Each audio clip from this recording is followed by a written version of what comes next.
تو اللہ تبارک و تعالیٰ نے حضرت ابراہیم شان عطا فرمائی کہ آپ دی زوجہ محترمہ دی آپ دی عزت و آبرو دی طرف کسی نے ہاتھ اٹھایا تے اللہ تبارک و تعالیٰ نے عزت و آبرو نو محفوظ رکھیا.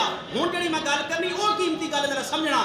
جیڑا رب حضرت عائشہ دے لگدے نے نا تان کر دین لوگ اج کل حضرت عائشہ دے بارے گلاں کردے نعوذ باللہ انج ہو گیا. جیڑا حضرت عائشہ دے بارے دل دے کروڑویں حصے دے وچ بھی کسے قسم دا نفاق رکھے کسے قسم دی کوئی غلط گل رکھے دماغ دے وچ کسے قسم دی غلط گل ہے کو دار اسلام جو خارج ہو کافر ہے مرتد ہے. یہ گل یاد رکھنا ہے ڈر کے گل نہیں کرتا بالکل حق سچ جتھے آکھو میں گل کرنے تیار ہاں. حضرت عائشہ دے بارے رتی برابر رائی دے دانے تو چھوٹا بھی کسے قسم دا کوئی بھی کفریہ کلمہ دماغ میں بھی لے کے آنا اسلام کے بندے خارج کر دیتا ہے. اس دی وجہ کی جیڑا رب حضرت ابراہیم خلیل اللہ دی عزت و آبرو دے حرف نہیں آن دے گا اور محمد رسول اللہ دی عزت عرب کے میں آن دے گا.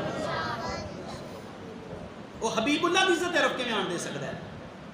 حضرت جی میں حاضر سارا پاک ہیں جی میں سارا دی حفاظت کرنے والا رب اوے اوتھے تا اتنی گل کیتی ہے صرف باقی تو نبی دی اہل بیت دے بارے نبی دی ازواج دے بارے رب فرمایا انما یرید اللہ لیذھب عنکم الرجس اہل البیت. اے میرے محبوب تیری اہل بیت کو پاک کرنے ذمہ داری میں آپ لے لوں گی.